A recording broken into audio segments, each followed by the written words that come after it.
YouTube. How the fudge you doing? We're here tonight, starting our brand new wrestling talk show titled Second City Sleepers. I'm here with my buddy Bill tonight. Our third member, Ryan's not here tonight. He recently had a baby. Congratulations to him once again. He won't be here for a few episodes, but eventually he will be able to jump in. But until then, he will send us ideas and topics to talk about throughout our show. So anyway, Bill, would you like to introduce yourself real quick? Yes, as he mentioned, my name is Bill, and I'm just here to give all the knowledge I know about wrestling. So really quick, what got you into wrestling?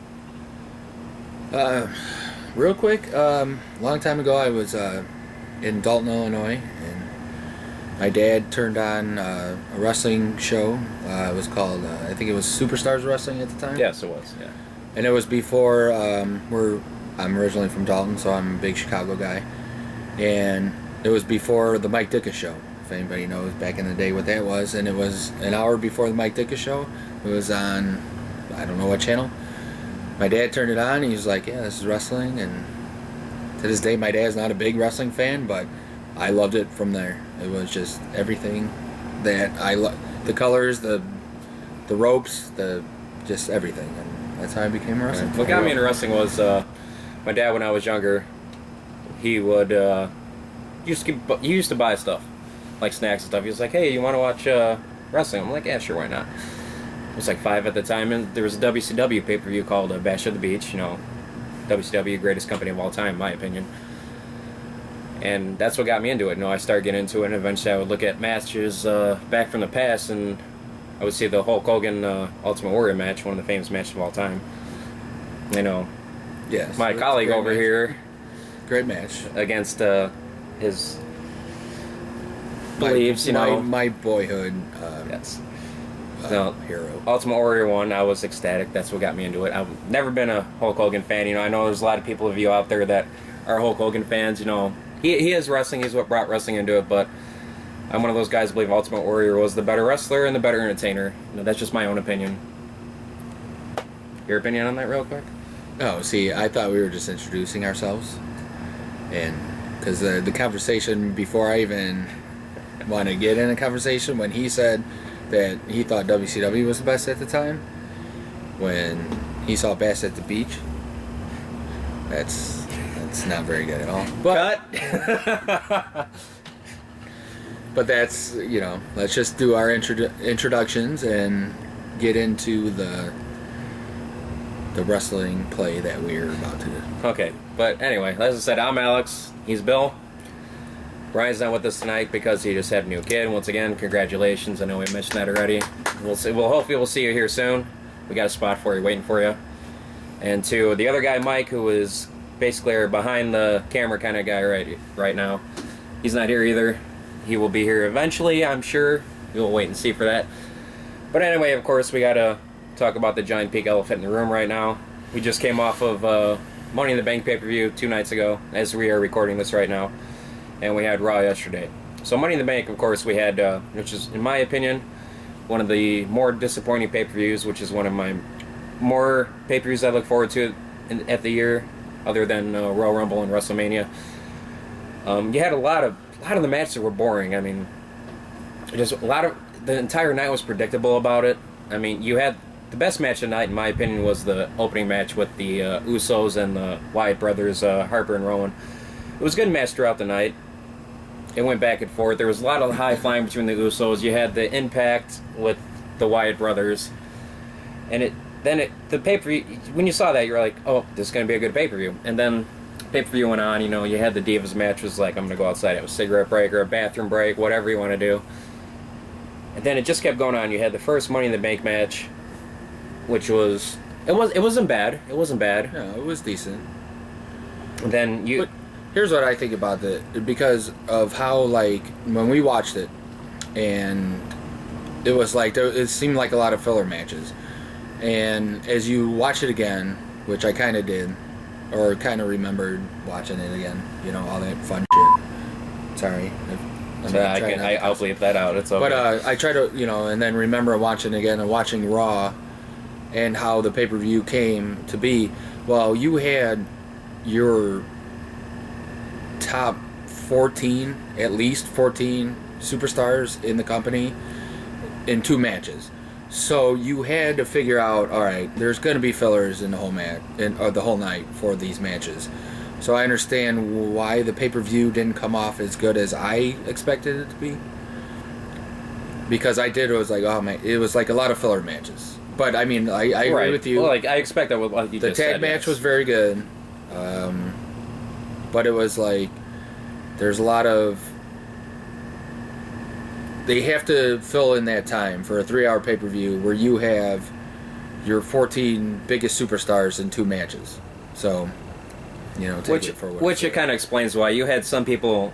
Actually, I can't say some. There were a lot of people saying like, well, this pay-per-view wasn't really anticipated to be good because they were only promoting those 2 matches. True. Well, at the same time, like he just said, you had seven of your top superstars in each match. Just 14 right there. That takes over more than half of your main guys that we have on a single Raw or SmackDown each week. You can't really expect a lot of outside matches other than that, which has them come back to those 2 matches had to be high quality. And they were decent. I'll give them that. They were decent. The problem was they were predictable. I mean, if you were following our page on Facebook, throughout the night I was updating it. I was making predictions like Seth Rollins is going to win the briefcase match. He did. I was kind of upset at the same time not because I do like him. But I want to see Ziggler win it. Unfortunately, that's never going to happen because Vince McMahon, God bless you, but you just don't know good talent nowadays. I don't know if that goes to Triple H or not. If you guys ever watch this stuff, I apologize, but that's my own opinion. Yeah, I mean, you kind of figure out that like you knew the first match was going to be like how we thought it would be, like how you thought it would be, and I'll give you credit where credit is due. You had, the whole pay-per-view scouted out, and you pretty much, got every match to the T. Like you picked your winners and losers and all that, and that's not good, which is good for you and all that, but it needs to be like you have to have little shock value, which we'll get to Raw, which was better than the pay-per-view. Mm-hmm. But before we get to that, but I like Seth Rollins winning because Seth Rollins is very good. I like him. He's good. I mean, everybody else in that match, yeah. I mean, that was. It was a hard match to pick because you had so many guys. You had Seth Rollins, who was great. You had Dean Ambrose, who was great. You had Ziggler, who was great. Ambrose, yeah. And then, like I said, we'll talk about Raw and how, like, right. I mean, WWE Creative does have an idea of why they do a certain thing. Like, okay, I understand, but, like, Cena winning? So, okay, let's get past the Money in the Bank. Yeah, we're going to go up to the title match now because we already expressed our opinions about that. You can only do so much for because I think the title match, the Money in the Bank title match, was better than the Money in the Bank contract match. It was. I will agree. It was. The only problem with it was... You got to see a little blood. It was as much as I don't like Cena. Mm-hmm. I mean, he is the bane to my wrestling. Oh, don't get me wrong. I hated who won. Well, I hated who won too. The match was great. The match was great. I think the match. No doubt that match was really good, but it was just too predictable. And the whole thing with Cena, I know there's probably going to be a lot of Cena fans watching this, so I apologize in advance, but. Where was he the entire match? I'm just going to say he was outside of the ring the entire match. I know it's scripted. True. I know I'm going to get people to say wrestling is fake, whatever, blah blah blah. No, but you could then wrestle. I mean, yeah, it's fake, right. But you got to be part of the match. Yes. And back in the day, I used to get mad at Christian and Edge. Christian and Edge used to when they did all that.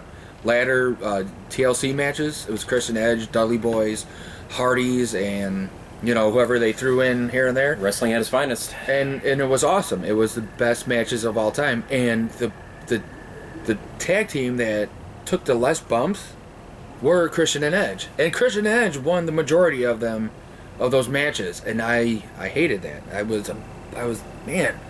I'm like they didn't take a bump like Matt Hardy. Not even Jeff. Matt Hardy took a devastating bump through a table in one of the matches.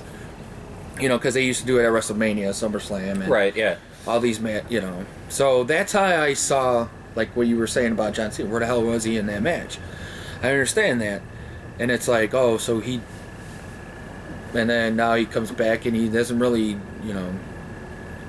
doesn't wrestle his butt off in that match. and he wins, and because he's John Cena.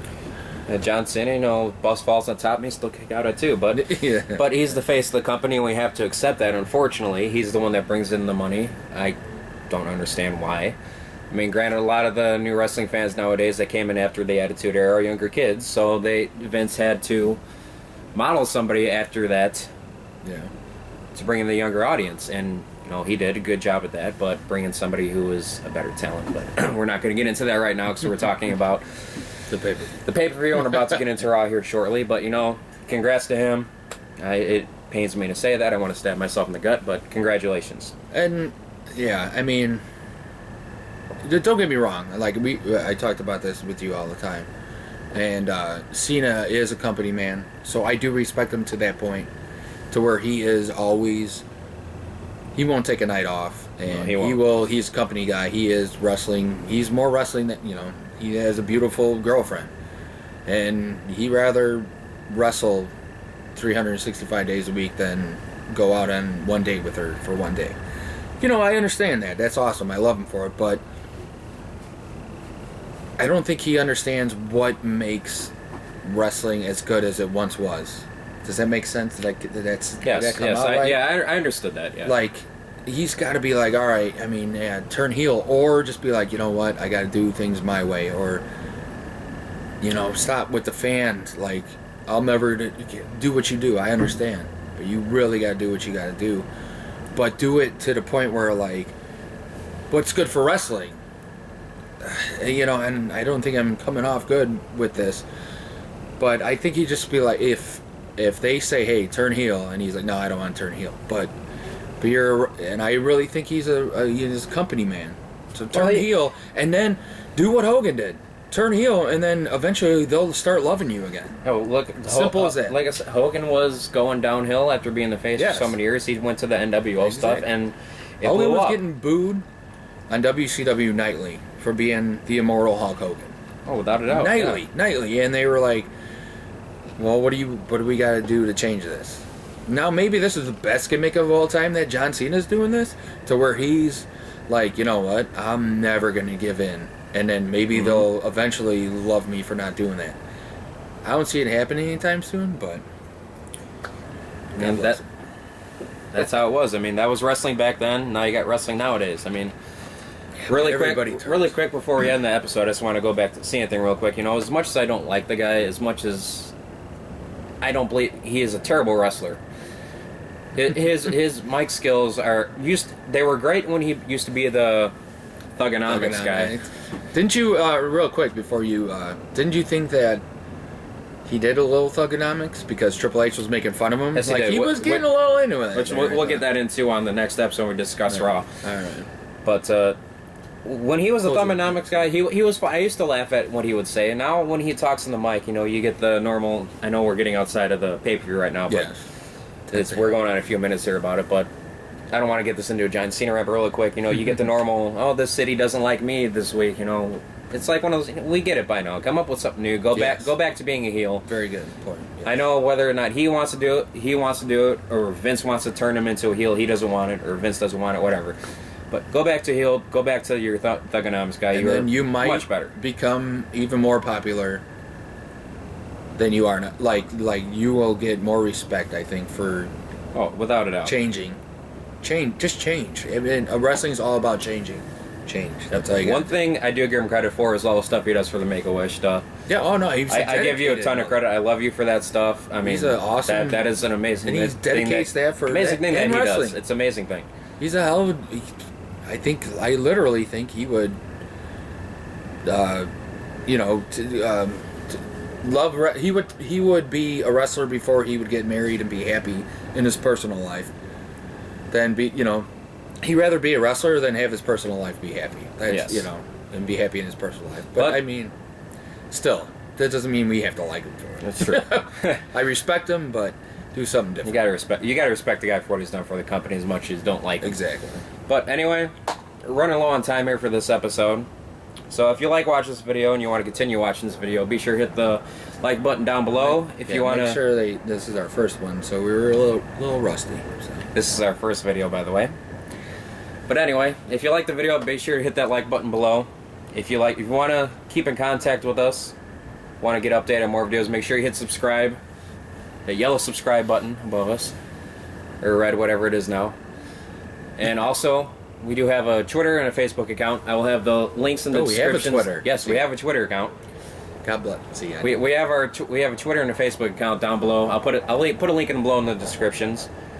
But anyway, we'll talk about the Raw from this past week on the next episode. As always, that's going to be a good episode. Because Raw was good. Sorry. Yes, it was. Anyway, I'm Alex. My colleague over here, Bill, Ryan, who's far away, Mike, who's far away. Well, hope you guys watch us and give us support while you are not in the videos with us. As always, take it easy. YouTube, we'll see you fudging later.